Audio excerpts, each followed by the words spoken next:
"Emily, dinner's ready," I called, setting the plates on the table. "I'm coming," she answered, her voice soft but distracted. She walked in, phone still in her hand. I frowned. "Church messages again?" She smiled faintly. "Pastor Michael asked me to confirm tomorrow's women's prayer schedule."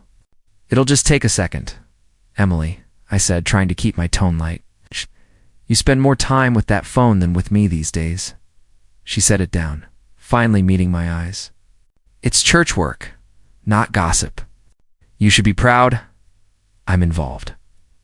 "I am proud," I admitted. "But sometimes I feel like the church gets more of you than I do." Her hand reached across the table. "Don't say that. You're my husband. You'll always come first." I smiled at her words, but a seed of doubt sat heavy in my chest. Later that evening, my best friend David dropped by.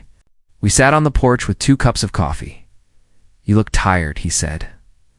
"I've been working a lot," I muttered. "The work wasn't the reason." David leaned closer. "No, it's Emily, isn't it?" I hesitated. "She's been busy. Always at church meetings, late calls with Michael. I know it's ministry, but sometimes I wonder." "Wonder what?" "That maybe I'm not enough for her anymore." David's eyes narrowed. "You're her husband. If something feels off, don't ignore it." "She swears it's just church work," I said quickly. "I believe her." He shook his head. "You believe because you want to, not because you're sure." I sighed, rubbing my temples. "What do you want me to do? Accuse her?" "That's not love. That's paranoia. Sometimes love blinds us," he said softly. The next morning, I walked Emily to her car. She was dressed neatly, Bible tucked under her arm. "Another meeting?" I asked. "Yes. Pastor Michael wants me to help organize Sunday's program." I tried to joke. "He seems to want your help with everything these days." Her smile faltered. "He trusts me. Isn't that a good thing?" "It is," I said, forcing a grin. "I'm just jealous, I guess." She laughed lightly, kissing my cheek. "Don't be silly. You're the only man I'll ever love." Her words warmed me, but her eyes looked away too quickly. That evening, David and I sat in my living room, the TV flickering with muted images. "She's late," he remarked. "Yeah, she said they were planning a charity drive." David studied me. "Do you really believe that?" I bristled. "Why wouldn't I?" He didn't answer right away. "Because sometimes people use good things as covers for bad ones." I slammed my glass down. "Stop. Emily's not that kind of woman." David raised his hands. "All right. But remember, ignoring smoke doesn't stop fire." His words lingered long after he left. When Emily finally returned, she was glowing, almost radiant. "You look happy," I said carefully. "It was a powerful night of prayer," she replied, placing her Bible on the counter. I forced a smile. "That's good. I'm glad she came over," wrapping her arms around me. "Don't doubt me, okay? Everything I do for us and for God." I nodded into her shoulder, my voice a whisper. "I don't want to doubt you." Days passed in the same rhythm, her late nights, my restless thoughts, David's warnings. One evening, I confronted her more directly. "Emily, can I ask you something without you getting upset?" She raised an eyebrow. "That depends." "What is it?" "Do you ever feel closer to Michael than to me?" Her eyes widened. "What? How could you even think that?" "Because you light up when he talks. Because you're always with him. Because sometimes I feel like I'm losing you." Tears filled her eyes. "You're my husband. Michael is just my pastor. Nothing more than tell me you'll spend less time there." She hesitated. "The church needs me, and I don't," I asked quietly. Her silence cut deeper than any words. Later, alone in bed, I stared at the ceiling, my mind racing. I whispered to myself she wouldn't betray me. Not Emily, not with him. But David's voice echoed in my head. "Sometimes love blinds us." I closed my eyes, clutching the empty space beside me where she should have been, and for the first time, I wondered if my faith in her was just an illusion I desperately wanted to believe. "Can we talk?" Emily asked one evening as I sat at the kitchen table. "Of course," I said, setting down my coffee. "What's on your mind?" "There's a retreat next week," she began, her tone almost rehearsed. "Pastor Michael is leading it. I want to go." "A retreat?" I repeated. "Where?" "Up in the mountains," she explained. "It's 3 days of prayer, fasting, and teaching. It'll be good for me." I leaned back, studying her. "Then let's go together." She froze. "It's only for women." I frowned. "Only for women? Since when do we separate faith by gender?" Her voice sharpened. "It's not about separating. It's about focus. The pastor wants the women to bond, share, and grow together, and you couldn't grow here with me." She sighed, rubbing her forehead. "Why are you making this difficult?" "It's just a retreat, because I don't like the sound of it," I said firmly. "You disappearing for 3 days under Michael's guidance while I sit at home? It doesn't feel right." Her eyes narrowed. "Are you accusing me of something?" "No," I said quickly, though doubt gnawed at me. I want to be part of your journey. I don't want distance between us." She shook her head. "This isn't about distance. This is about my faith." Later that night, as we cleaned up, I tried again. "Emily, can we compromise? Maybe I come for part of it? Even if it's just 1 day." Her spoon clattered into the sink. "You don't trust me, do you?" "That's not what I said, but it's what you meant," she shot back. I stared at her, my voice quieter. "I meant I miss you, even when you're here. And the thought of you leaving for 3 days makes me uneasy." Her face softened slightly. "You have nothing to worry about." "I love you." "Then prove it," I whispered. She kissed my cheek. But her eyes drifted away. The next afternoon, Anna came by. She and Emily sat in the living room, voices bubbling with excitement. "This retreat will be amazing," Anna gushed. Michael said, "The mountains are so peaceful. We'll feel closer to God than ever." Emily beamed. "I can't wait." I cleared my throat. "What exactly happens there?" Anna turned to me. "Prayer, worship, group sharing. Don't worry, it's perfectly safe. Safe." The word rang hollow. Emily noticed my silence. "You see? Nothing to fear." I forced a smile, but my chest tightened. That evening, David dropped by. We sat outside while the crickets sang in the dark. "So she's leaving?" he asked. "Yeah, she says it's just a women's retreat." David took a slow sip of his drink. "And you believe that?" I bristled. "What else am I supposed to believe? She swears it's innocent." He shook his head. "I've been in enough relationships to know when something feels off. This feels off." "You don't know Emily," I snapped. "She's not like that." "I don't need to know her," he replied calmly. "I just know you. And you're lying to yourself?" I glared at him. "Stop. You're making me doubt her for no reason." David leaned forward. "There is a reason. Look at you, you're restless, defensive, half terrified. That's not how trust feels." "I can't accuse her with no proof," I argued. "That's not marriage. That's paranoia." He nodded slowly. "Fair. But don't let blind faith turn into self-destruction." I clenched my fists. "You're wrong. She loves me. This retreat means nothing." He looked at me with pity. "I hope you're right. For your sake." When I went back inside, Emily was packing her Bible notebook and clothes into a small bag. "You're really going?" I said quietly. She looked up, surprised by the hurt in my voice. "I told you already. It's only 3 days. 3 days can feel like forever when you're afraid of losing someone." Her hand stilled. "You're not losing me." "Then why do I feel like I am?" She walked over, placing her arms around me. "Because you're letting fear speak louder than love." I closed my eyes, breathing in her scent, but fear still coiled inside me. She whispered, "Trust me." I nodded, though my heart screamed otherwise.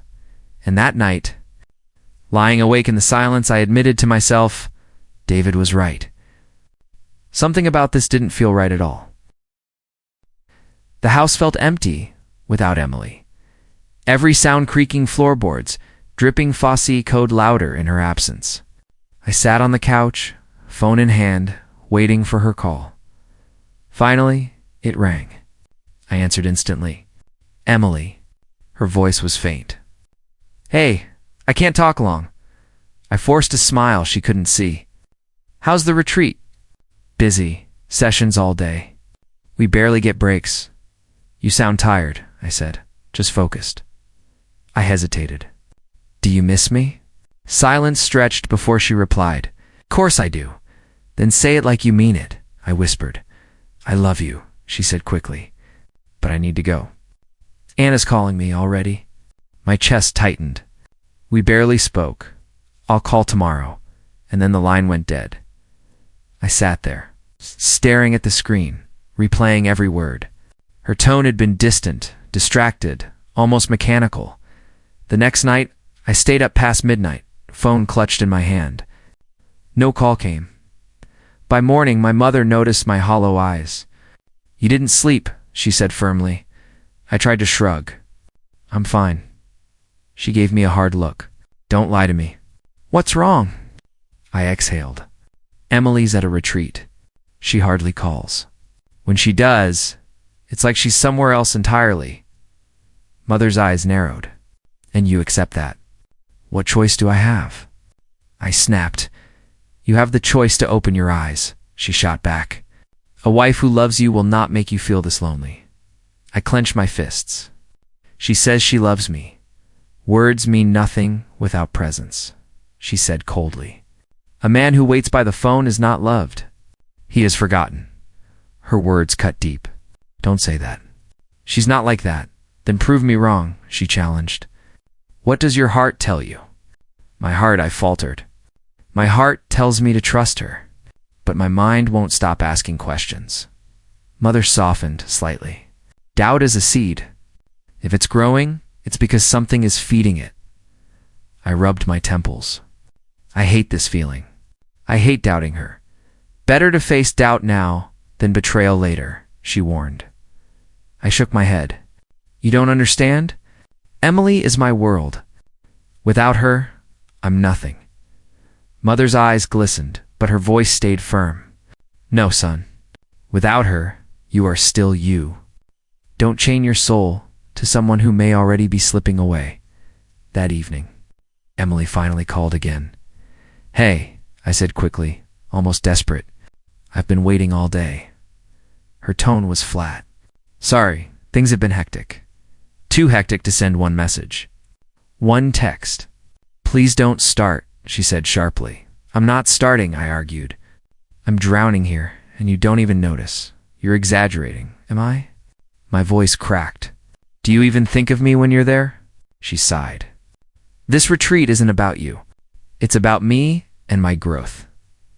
I thought we were supposed to grow together. Her pause stabbed me. Then she whispered, I need space. Space. The word shattered me. I gave you my heart, I said softly. And now you need space from it? Don't twist this, she snapped. I love you. But I need this retreat. Then why does it feel like I'm losing you? She didn't answer. The silence said enough. Finally, she muttered, I'll call tomorrow. And the line went dead again. I sat there in darkness, her words echoing. My mother's warning ringing louder. A wife who loves you will not make you feel this lonely. I wanted to scream, to break something, but all I could do was stare at the phone, praying for it to light up again. The silence in my home felt heavier than any storm, and for the first time, I admitted it to myself, I was more afraid of the truth than of the silence itself. The day Emily walked back through the door, I rushed to her with open arms. You're home, I said. Gripping her tightly, yes, she replied softly, but her arms around me felt weaker than I remembered. I kissed her cheek. I missed you so much. She smiled faintly. I missed you too. Yet her eyes slid past mine, landing anywhere but my face. That first night, we lay side by side. I reached for her hand. Emily, are you happy to be back? Of course, she whispered. Then why won't you look at me? She pulled the blanket higher. I'm just tired from the retreat. I let it go, though unease pressed against my chest. Weeks passed. She moved around the house carefully, sometimes pausing with her hand over her stomach. One morning I found her bent over the sink, retching. I rushed forward. "Emily, what's wrong?" She wiped her lips quickly. "It's nothing. Just something I ate." But it happened again. And again. Finally, she sat me down at the table, her hands trembling. "There's something I need to tell you," she began. My heart raced. "What is it?" She took a deep breath. "I'm pregnant." For a moment, everything inside me lit up. I grabbed her hands. "Pregnant? Emily? That's amazing. We're going to be parents?" Tears welled in her eyes. "Yes." I stood, laughing with relief, kissing her forehead. "This is the best news of my life." For days I walked around glowing. I told David with pride, "I'm going to be a father." He looked at me strangely. "When did she get back again?" 3 weeks ago, I said, "and she's already saying she's pregnant?" "Yes," I replied, frowning. "Why?" He leaned closer. "You realize that doesn't add up, right?" My chest tightened. "What do you mean?" David's voice dropped. "That's not your child." His words cut me like a blade. "Don't say that. I'm your friend," he said firmly. "I'd rather hurt you with truth than comfort you with lies." I slammed my fist on the table. Emily wouldn't betray me like that. He held my gaze. "Then explain the timeline." That night I confronted Emily gently. "Emily, when did you find out?" "About a week ago," she answered quickly. "So early?" I asked. She nodded. "I just knew." "You knew even before the doctor confirmed it?" Her eyes flickered. "A woman knows her own body." I studied her face, searching for cracks. "Emily, do you swear to me this child is mine?" She froze, then whispered, "Why would you even ask me that?"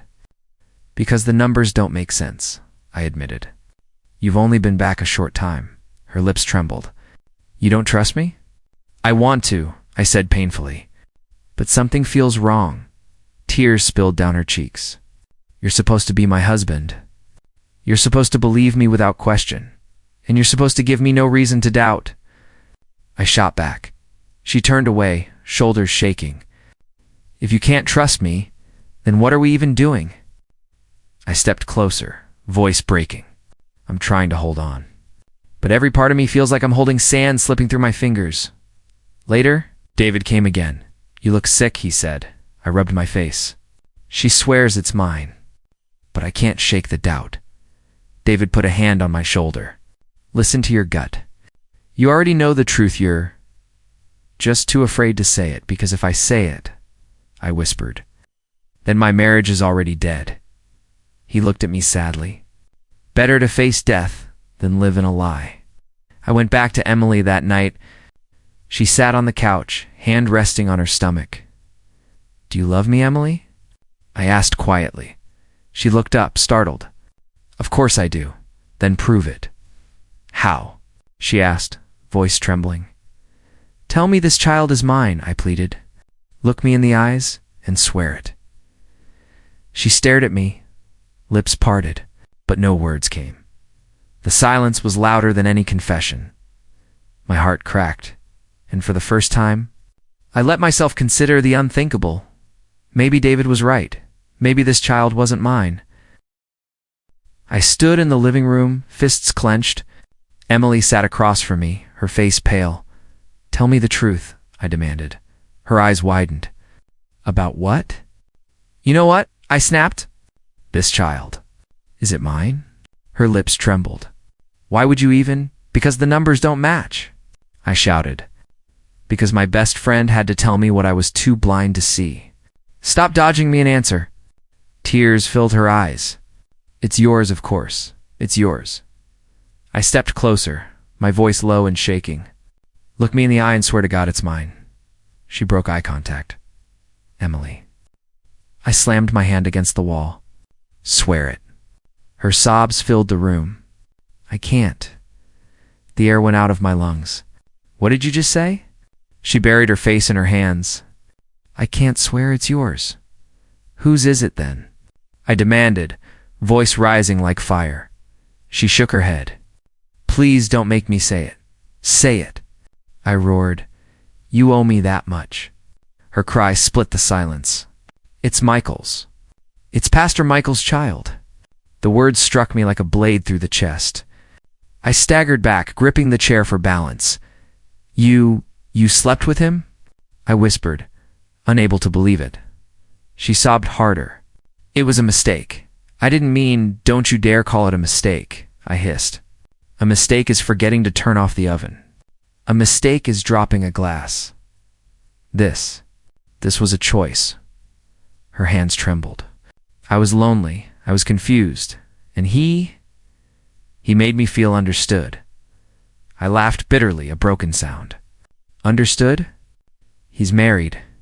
He's supposed to be a man of God. And you were supposed to be my wife. I didn't want it to happen, she cried. You let it happen, I shot back. And now, you carry his child, not mine. Do you even realize what you've done to me? To us? I still love you, she whispered. Love. I spat the word like poison. Don't insult me. If this is your love, then I'd rather have your hate. She reached for me, but I pulled away. Don't touch me, I said, shaking. Every part of me burns at the thought of your hands. Her tears fell harder. Please, I was weak. He promised it was only once. Once. My voice cracked with rage. Once was enough to destroy my life. Once was enough to put his child inside you. I turned away, pacing, clutching my head. My heart pounded, my chest tight. How long? I demanded. How long has this been going on? She shook her head violently. It wasn't an affair. Just that night during the retreat. My fists trembled. So while I was at home praying for you, missing you, defending your name, he was taking everything from me. I didn't mean for it to go this far, she whispered. You already went too far the moment you said yes to him. That night, I sat alone in the dark, the clock ticking louder than my own breath. Rage swirled with despair. I muttered to the ceiling, God, why? Why let this happen to me? Am I that worthless? Am I less of a man than Michael?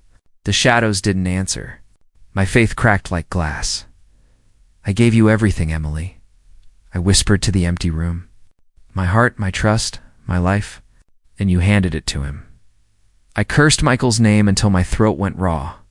I cursed Emily's tears, her excuses, her betrayal, and for the first time, I cursed my faith, the faith that told me to trust, to forgive, to close my eyes to doubt.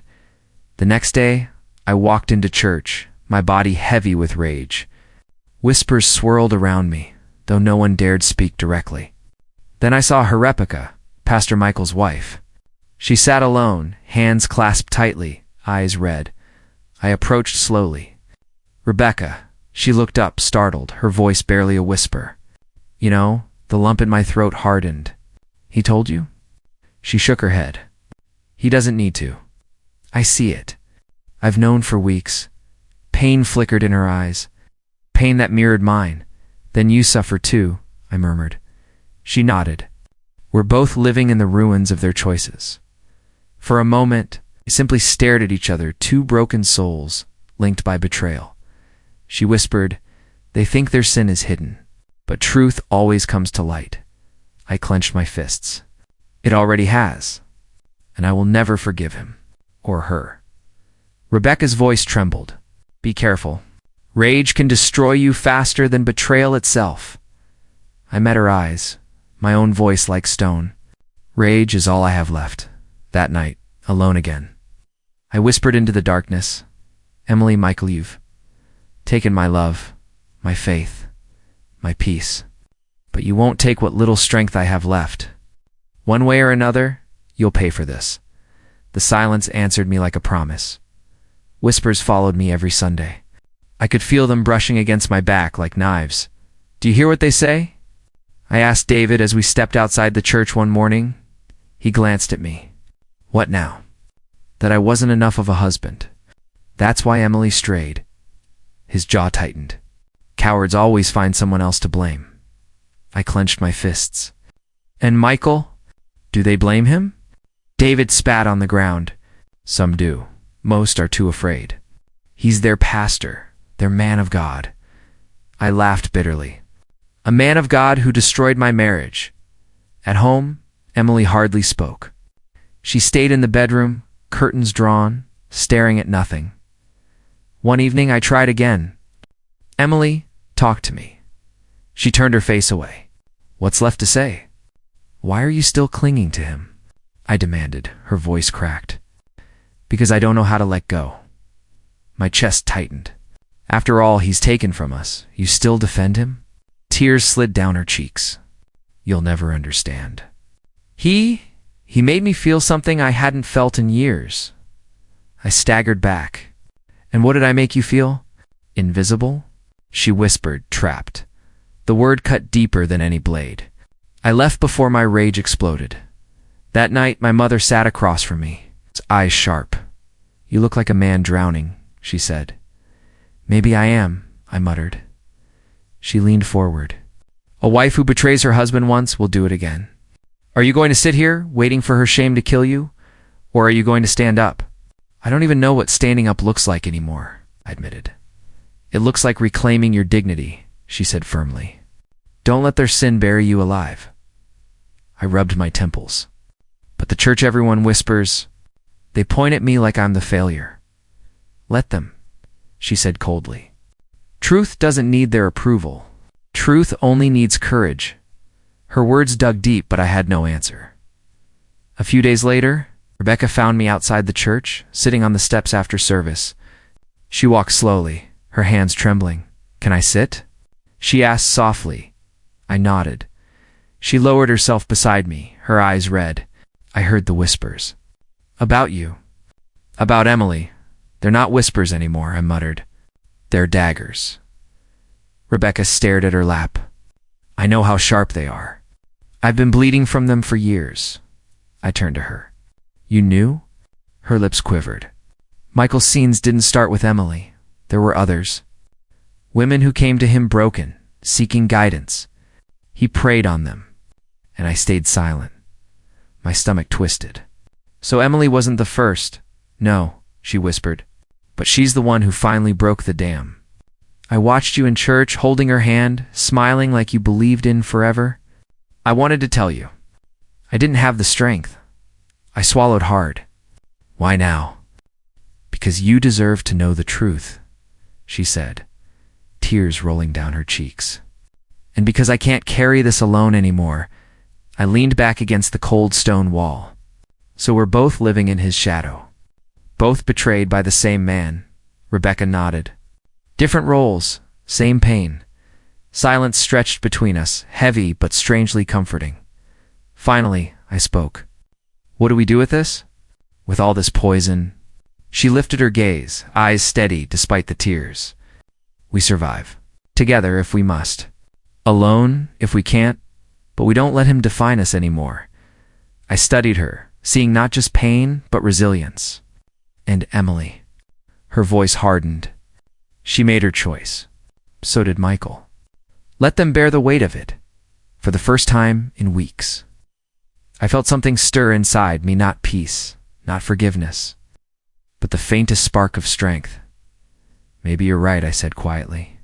Maybe standing up means not letting their sin dictate my life anymore. Rebecca managed a faint smile. Then stand.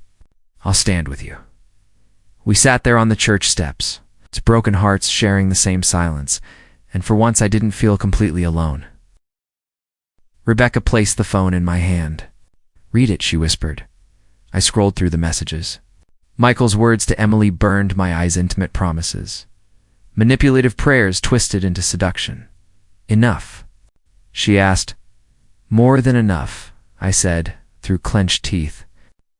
But words won't convince them alone. That's why Anna is ready, Rebecca replied. She said she'd testify. She's tired of silence. I nodded. Then Sunday, it ends. The church filled with hymns that morning, voices rising like smoke. My heart pounded as I sat in the front pew, clutching the folder of evidence. Michael stepped onto the pulpit, his smile practiced, his voice booming. Brothers and sisters, let us rejoice. I stood. No, today we don't rejoice. Today, we face truth. The congregation froze. Michael's eyes flickered. Sit down, son. We can talk after. No, I said, my voice loud enough to echo. We'll talk now. In front of everyone, murmurs rippled. Emily shifted in her seat, her face pale. Michael's tone hardened. You are out of line. Am I? I opened the folder and lifted the papers. Then explain these messages. Explain why a pastor speaks to my wife like this. Gasps erupted. Emily buried her face in her hands. Michael raised his hands, his voice steady. Twisted lies. Misunderstandings taken out of context? I threw the papers on the pulpit. Read them yourself. Tell them you never promised her things only a husband should promise. Tell them you never twisted scripture to break vows you were meant to protect. He froze. For the first time, his confidence cracked. Anna stood up. He's lying. Every head turned. Anna's voice shook, but grew stronger. He told me I was special. He touched me when I came to him for prayer. I stayed silent because I thought no one would believe me. The air thickened. Michael's face drained of color. Slander, he spat. I stepped closer. How many more, Michael? How many women did you break while hiding behind that pulpit? Rebecca's voice cut through. Too many. Michael's hands trembled. I am your pastor. You owe me respect. No, I said coldly. You owe us truth. The congregation erupted in whispers, half disbelief, half outrage. One elder rose. Do you deny these charges, Michael? Look us in the eye. Michael's lips quivered. I was only trying to help them. To guide them? Guide them into your bed? I shot back. Emily sobbed, her voice cracking. Please stop, please, I turned to her, my chest heavy. You chose him over me. Defend him now, if you dare. She shook her head, tears spilling. I can't. The room grew still. Every mask was falling, every lie unraveling. Michael slammed his fist on the pulpit. This is an ambush. The devil is using you against me. I stepped right up to him, inches away. No. The devil used you, and I'm tearing off his mask. His breath came ragged. You think this will make you strong? You'll never heal, I whispered so only he could hear. Maybe not, but you'll never stand here again. Then I raised my voice to the congregation. This man is no shepherd. He's a wolf. He destroyed families, corrupted vows, and used God's name as a weapon. Today, his reign ends. Gasps, then silence. Eyes locked on Michael, waiting. He staggered back, his voice breaking. Please forgive me. The elder shook his head. Step down, Michael. You've lost the right to lead. Michael sank to his knees, sobbing. The mighty pastor reduced to a broken man. Emily covered her face, her body shaking with shame as the congregation murmured prayers. I felt the weight lift, but instead of triumph, emptiness filled me. Rebecca touched my arm. You did it. I stared at Michael weeping on the floor. I thought I'd feel victorious. All I feel is hollow, she whispered. Justice isn't joy. It's survival. Emily's voice trembled from the pew. I'm sorry, I'm so sorry. I looked at her but said nothing. The church that once felt like chains now felt like ruins. And in the ruins, all I had left was the echo of my own voice. News spread fast. Michael stripped of his title, his name spit out in whispers. Rebecca left him the very next day, when she told me her voice was steady. I'm free now. He can't cage me anymore, I nodded. You deserve freedom. He deserves nothing. Her eyes softened. And you? What do you deserve? I had no answer. Only silence. It wasn't Rebecca I feared facing. It was Emily. She came one evening, her figure trembling on my doorstep. Her face was pale, eyes swollen. She clutched her belly as if shielding the child from judgment. I opened the door but said, Nothing, please, she whispered, voice cracking. Let me in. I stepped aside. She entered like a ghost, her presence heavy with shame. She sat on the couch, hands twisting. Everyone looks at me like I'm filth. They don't see Michael. They only see me. I can't walk through the market without hearing the whispers. I leaned against the wall, arms crossed. You made your choice. You stood beside him, her eyes filled with tears. I thought he loved me. I thought he was stronger than you, more certain, more everything. The words stung, but I forced my voice steady. And now? Now, he's nothing. And she placed her hand on her stomach. I carry his shame inside me. I wanted to look away, but I couldn't. What do you want from me, Emily? Her voice broke.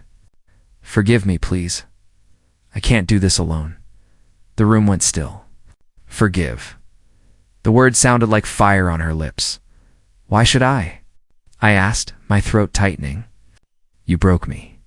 You chose him over everything we built, she sobbed. I was blind. I was foolish. I see it now. Please don't leave me to drown. For a moment, pity clawed at me. The woman before me was not the proud, confident Emily who had betrayed me. She was fragile, broken, stripped of all power. But my heart remembered every sleepless night, every unanswered call, every lie. You weren't blind, I said coldly. You were selfish. You wanted more than I could give, and you thought he was your escape. She shook her head violently. No, I was wrong. Please, I'll do anything. Just don't cast me away. I stepped closer, staring at her trembling hands. I don't have to cast you away, Emily. You already left me long ago. Her sobs echoed in the small room. She reached for my hand, but I pulled back. Don't, I whispered. Her lips trembled. Then what will happen to me? That's not my burden anymore. She gasped, like I had struck her. You really hate me, I turned my gaze away. No, hate would mean I still care. What I feel now is nothing. The silence between us grew thick. She clutched her stomach again, rocking slightly. Finally, she stood, her voice a whisper. I thought maybe, but I see now. You're gone. I closed my eyes. No, Emily, you're the one who's gone.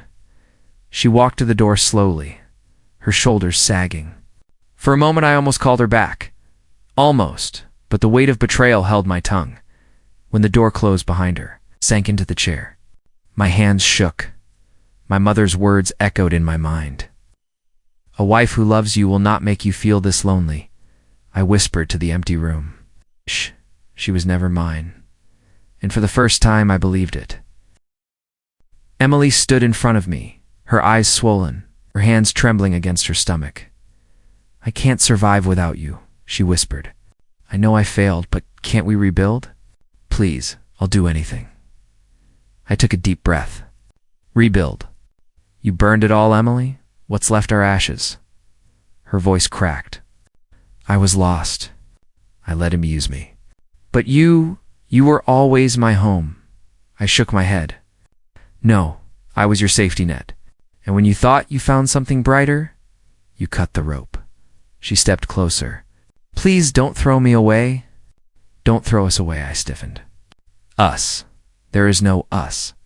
You chose him. You chose his touch, his lies, his promises. Now live with the choice. Her tears fell faster. But the child? What about the child? Will you hate it too? I clenched my fists. No, that child is innocent. It carries none of your sins. But it's not mine. It never will be. Her knees buckled and she sank into the chair. Then what am I supposed to do? Where do I go? That's not my burden anymore. My voice shook, but I stood firm. You forfeited my shelter the moment you betrayed me. She stared at me like she didn't recognize me. You're colder than I imagined. I'm not cold, I said quietly. I'm done bleeding for someone who cuts me open. The silence was unbearable. I wanted to remember the woman I had once loved, the laughter we had shared. But all I saw was a stranger drowning in regret. Finally, I broke it. Emily, I prayed for strength. And I realized God isn't telling me to save you. He's telling me to save myself. Her lips trembled. So this is it? You're walking away? Yes, I whispered. I'm walking away. She reached for my arm. Don't, please. Just one more chance. I'll prove, I pulled back. You've already proven enough. Her sobs filled the room. I loved you once, and I loved you with everything in me, I answered. But love without loyalty is nothing. Her cries deepened, raw and hollow. I turned to the door. My chest felt heavy, but my feet kept moving as my hand touched the knob. She choked out, "You'll regret this." I paused only a second. "No, Emily. I regret ever letting myself believe betrayal was love." And then I opened the door. The air outside felt different. Cold, sharp, but clean. I walked down the steps slowly, each one heavier than the last, yet each one pulling me farther from chains I'd worn too long. David's words rang in my mind. "That's not your child." My mother's warning whispered too. "A wife who loves you will not make you feel this lonely." They had been right. I had been blind. But now, my eyes were open. Rebecca found me on the street later that night. "It's done, isn't it?" she asked softly. "Yes," I replied. Her gaze lingered. "Does it hurt?" I swallowed hard. "It hurts less than staying." She nodded slowly. "Then maybe you're finally free." Free. The word felt fragile, but it was mine. That night I walked alone past the church. Its walls stood tall, but to me they were ruins. I didn't look back. I couldn't. I whispered to the darkness. I choose myself, and for the first time, the words felt like truth. I knew scars would remain. I knew nights of loneliness would come. But betrayal would no longer define me. I stopped, breathed in the cool air, and made my vow. Never again. I will never let betrayal chain me. I am broken, but I am free.